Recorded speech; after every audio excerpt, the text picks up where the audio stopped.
What's good with y'all? Try welcome back to another one. Today we're gonna be looking at the history of human cloning. But without further ado, let's go and get in that video, man. It's now possible to clone humans. What's more, there are doctors ready and able to do it. Next, a hearing on the implications of human cloning. In the meantime, I am taking further steps to prevent human cloning. Human cloning. Human cloning. Human cloning. The cloning of a human being.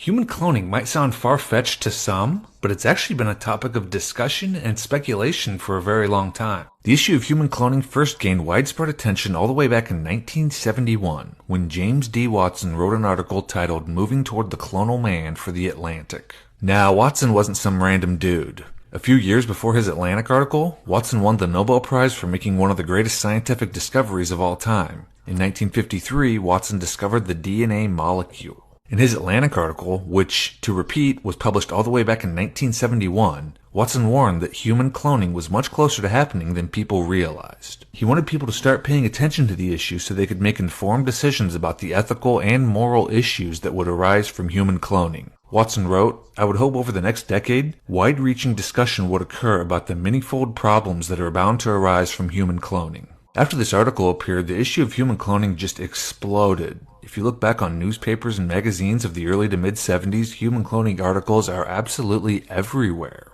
The scientists and doctors featured in these articles said it wasn't a question of if a human clone would be created, it was a question of when a human clone would be created, if it hadn't been done already. Nobel Prize-winning geneticist Dr. Joshua Lederberg. There is nothing to suggest any particular difficulty accomplishing cloning in mammals or man. With strenuous effort, genetic surgery could be put within our grasp in as little as 10 or 20 years. University of Illinois microbiologist Dr. Kimball Atwood said, with a crash program, cloning a human could be done now. Dr. Kurt Hirschhorn, who is chief... Now look at that. This is 70s, and they talking about human cloning can be done now. This scientist. This ain't no hokey pokey anybody. It's scientists saying this in the 70s. Medical genetics at Mount Sinai School of Medicine in New York and the former president of the American Association of Human Genetics. Not only is cloning a human possible, but probable. It will take place much sooner than people realize. This massive 1974 human cloning feature in the Cincinnati Enquirer claimed human cloning would be, quote, the most drastic biological change in all of humankind's recorded history. Dr. Landrum Shettles was dubbed the Clone Doctor and became a minor celebrity in the 1970s. He first became popular when he wrote the bestseller How to Choose the Sex of Your Baby, and he was considered one of the pioneers of human cloning experiments. He went so far as to say that cloning was, quote, easy to perform. In the late 1970s, the issue of human cloning exploded when journalist David Rorvig published a nonfiction book named In His Image. The book was an instant bestseller and a national sensation, and it is a fantastic read which I would highly recommend.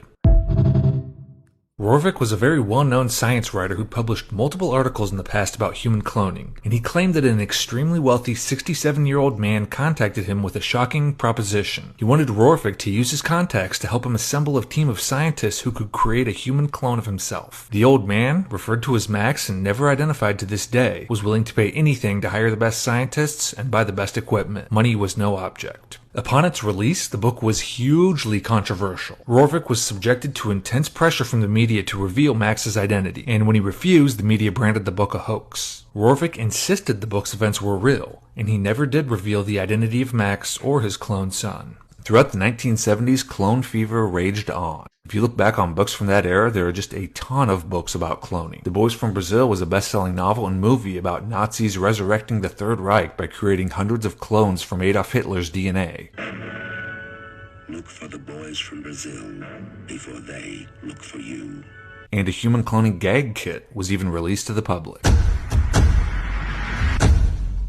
The issue of cloning died down for a bit, but it came roaring back in the 1990s when Dolly the sheep became the first mammal to be cloned. Well, officially, at least. Dolly was everywhere for a while, but this new attention given to cloning kind of confused a lot of people. How many of y'all remember when they cloned that sheep? I remember it. I think I was a little kid, but I remember when they cloned that sheep. Cloning a human had been described as not only possible, but easy by leading scientists 2 decades earlier. So what was the big deal about a sheep being cloned? At any rate, cloning was back in the spotlight, and this time politicians got involved. There were a ton of federal hearings in Washington, D.C. about human cloning. Next, a hearing on the implications of human cloning. Bill Clinton even proposed a 5-year ban on federal funding for human cloning experiments. Therefore, today I am issuing a directive that bans the use of any federal funds for any cloning of human beings. And this is honestly just pretty unbelievable that the sitting U.S. president proposed federal legislation banning funding of human cloning. A lot of people will claim human cloning is far-fetched or something that's unrealistic, but if it's so far-fetched, why did the president propose a ban on human cloning almost 3 decades ago? But President Clinton's ban on using federal funds for human cloning had no effect on companies in the private sector. They could use their money however they wanted. Right, that's the thing. They banned it, but he only banned the use of federal money to do it. So that means private companies was doing it. They just wasn't using federal money. The company made headlines with a shocking announcement. Clonaid was a private company established in 1997 to make human cloning available to anyone who was willing to pay. The Clonaid website is actually still online, and on their site, Clonaid recommends their cloning service to, among other things, families who want to create an exact replica of a deceased family member. One of the founders, Bridget Basselier, was everywhere for a while in the mid-1990s. In 2001, she announced that Clonaid had successfully birthed a clone baby. I'm very, very pleased to announce that the first baby clone is born. She was born yesterday at 11:55, and we call her Eve between us. Since Clonaid was based in Canada, they weren't covered by U.S. laws restricting human cloning. And apparently Clonaid is still around even today. More recently, rapper Kid Buu claimed he was a clone created by Clonaid. Now look, I'm gonna be honest with y'all. I didn't believe this dude right here. I still don't believe him. I think he was trying to do it for the hype. But do I believe that they be cloning people and that his clones out here? Yeah, I believe it 100%. But him, I don't believe. I was cloned by Clonaid in Canada. My model number is 0112568. If anyone wants to see the registration and cloning. And he even did a live stream with what he claimed was his clone, though it's impossible to verify if this is legit or a camera trick. A lot of y'all are talking about the clone being fake and thought I was lying about being cloned. What y'all gotta say now? You see him, we got the same tattoos, same hair, same genetic structure. Look at my clone. Go ahead. What you gotta say now?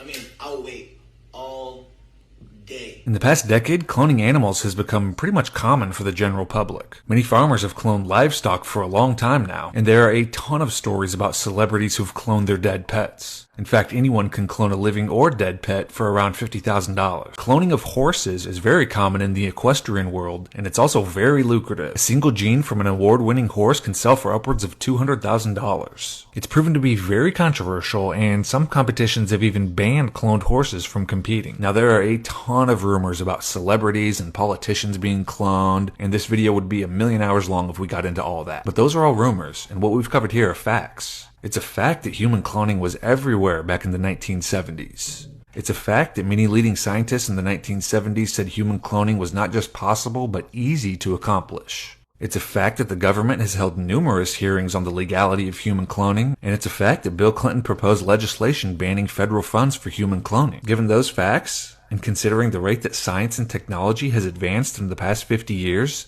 just what is possible today? We started really to work with human eggs in January of this year. So it took us 3 months to finalize, and this is very short, and that's why I said, is it luck or is it hard work? I do believe it's hard work. But we had really good success very quickly and refined the technique for human eggs until spring, where we started to have implantation. Another clip from the video I did on this same subject. It was 2 billionaires, and they was in a group. They was in the restaurant with a group of black women, right? And they told a black woman that they would pay $60,000 per egg. They get their eggs because they needed their genetics, because they had the best genetics out of all the people in the world. And these guys said they would pay $60,000 for an egg. Stem cell technology that Peter and I are investing in, which takes the egg of a young, perfect woman specimen and puts our DNA in the nucleus. $60,000 for the eggs. Now, what she said, they needed the egg from a human to do the cloning. There you go. We had 10 implantations, and 5 of them during the first 3 weeks were terminated spontaneously. 5 others were successful and are still successful. The first one was born yesterday. The next one is due in Europe next week. At the very least, you could say 5 people walking around in this world is clones. They ain't stopped. They just got better with it. Well, tribe, that's the end of that video, man. Let me know what y'all think about this subject, man. I know for a lot of people, this subject is kind of taboo. I think it's real, tribe. I think it's real, man. Y'all go in and like, subscribe, and share the video, man. And I'm gonna holler at y'all next time, man. Peace. You got to win, child. Yeah, you got to win. You got to win. You can't lose. Don't give in. You got to win, child.